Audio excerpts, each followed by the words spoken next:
আসসালামু আলাইকুম সবাইকে। আজকে আমি তোমাদের সাথে পড়াশোনা রিলেটেড কোনো কথা বলতে আসি নাই। কারণ সবসময় তো বলবা যে, ভাই আপনি তো আসেন পড়াশোনা করতে, বলেন যে ভালো মতো পড়তেই হবে, যেভাবেই হোক অ্যাট এনি কস্ট একটা ভালো রেজাল্ট করতেই হবে, 100তে 100 ভাবে পড়ালেখা করতে হবে, ঠিক না? কিন্তু আজকে আমি তোমাদের সকলের সাথে যে বিষয় নিয়ে আলোচনা করতে আসছি সেটা হলো তোমাদের মেন্টাল হেলথ, অর্থাৎ মানসিক অবস্থা নিয়ে। মানে আমি তো তোমাদের স্টেজটা পার করে আসছি, তাই না? আমি এখন বর্তমানে ইউনিভার্সিটিতে গ্র্যাজুয়েশন করতেছি, কিন্তু আমি বলবো না যে আমার মেন্টাল হেলথটা ঠিক উন্নত হয়েছে, মানে ইন্টার লাইফের থেকে যদি আমি তুলনা করি।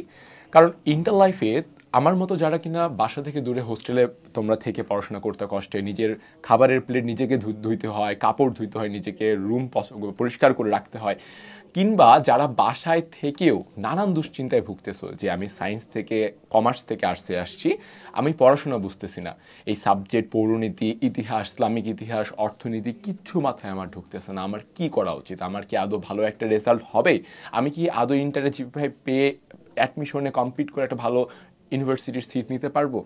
নানান দুশ্চিন্তা তোমাদের মাথায় হয় না? এই অবস্থাটাকে বলা যায় মানসিকভাবে একটা তোমার ডাউন অবস্থা, রাইট? তুমি যখন মানসিকভাবে ডাউন হয়ে যাও তখন তুমি আসলে কি করো? মনে করো এই একটা সময় আমাদের সবার হয়, একটা অবস্থা প্রায়ই হয়ে থাকে যে আমাদের এক বন্ধু আসে, তখন জিজ্ঞাসা করতেছে তোমাকে যে দোস্ত কী অবস্থা, তোর কেমন আছিস?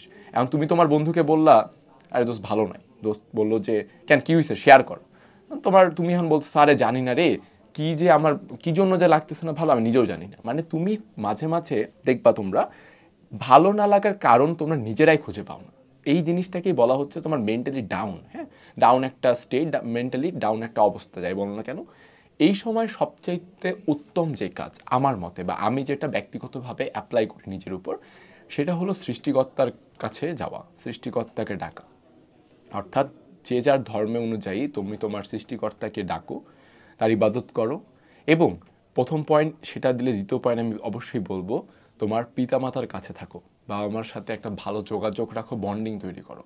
দেখবা সৃষ্টিকর্তার প্রতি তোমার পৃথিবীতে সবচেয়ে আপনজন হচ্ছে তোমার পরিবার। তোমার পরিবার তোমার সাথে সবসময় থাকবে, তোমার আপস ডাউন যাই হোক না কেন তোমার থাকবে। বাবা মাকে বলো যে আব্বু আমার পড়াটা আজকে হচ্ছে না, আমি বুঝতেছি না আব্বু, আমি কী করবো, আমাকে একটু পরামর্শ দিন। দেখবা অবশ্যই তোমার বাবা তোমাকে পরামর্শ দিবে। কিংবা তুমি তোমার পরিবারের পরে তুমি যদি কোনো তোমার শুভাকাঙ্ক্ষী থেকে থাকে, তোমার কোনো সিনিয়র ভাই বা তোমার কোনো সিনিয়র বোন যদি থেকে থাকে, তাদের থেকে পরামর্শ নাও, যারা এই অবস্থাটা পার করে আসছে। তুমি যদি কারোই থেকে পরামর্শ না নাও, তবে তোমাদেরকে বলছি আমাদের সাথে যুক্ত হও, আমাদের সাথে থাকো, যেখানে আমরা তোমাদেরকে পর্যাপ্ত পরিমাণে সঠিক পথে থাকার এবং ভালো মতো পড়াশোনা করার একটি গাইডলাইন প্রোভাইড করে থাকছি। এবং সবচাইতে ভালো যে বিষয় কি জানো, আমাদের হালকেনস্টাইন হিউম্যানিটিসের একাডেমিক টু অ্যাডমিশন কোর্সে যে সকল টিচাররা তোমাদের ক্লাস নিচ্ছে, যে সকল টিচাররা তোমাদেরকে গাইডলাইন প্রোভাইড করছে, তারা প্রত্যেকেই কিন্তু একটা ভালো বিশ্ববিদ্যালয়ে পড়ছে এবং প্রত্যেকে একটা ভালো কলেজ থেকে ইন্টারমিডিয়েট পাস করে আসছে। অর্থাৎ আমাদের এখানে বেশিরভাগই নর্ডেম কলেজের, আমি নিজে নর্ডেম কলেজে ছিলাম, রাজুক উত্তরা রয়েছে।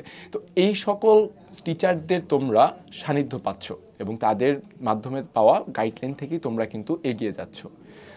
আরেকটি কথা তোমাদেরকে বলতে চাই, তোমরা যদি কোনো কিছুই না করো, আমি জাস্ট বলবো যে তোমরা নিজেদের ধর্ম অনুযায়ী পালন করে ইবাদত করো।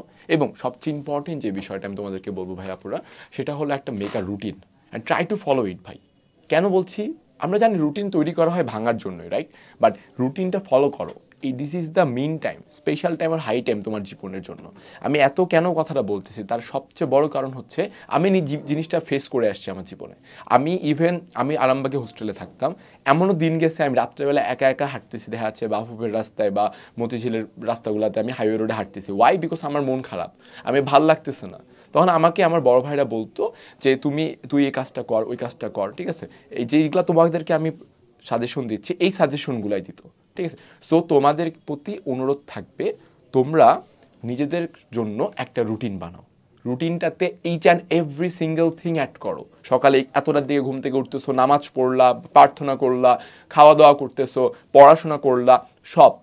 আর্টসের স্টুডেন্টরা অ্যাটলিস্ট দিনে প্রোডাক্টিভ ওয়েতে 6 আওয়ার্স পড়ো, 7 আওয়ার্স পড়ো। প্রোডাক্টিভ ওয়ে আমি ইউজ করছি ওয়ার্ডটা। তুমি যে জাস্ট খালি পড়ে থাকতে চাও, সেটা প্রায় 10 ঘন্টা পড়লেও হবে না। প্রোডাক্টিভ ওয়েতে পড়ো, আমাদের একাডেমিক টু অ্যাডমিশন কোর্সের ক্লাসগুলো দেখো, করো ভালো মতো, এবং সেখানে প্রোডাক্টিভ ওয়েতেই কিন্তু পড়ানো হয়, এই জন্যই বলেছি।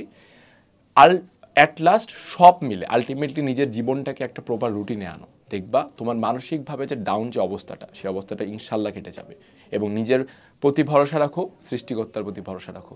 চেষ্টা করলে তুমি অবশ্যই পারবে। ধন্যবাদ সবাইকে।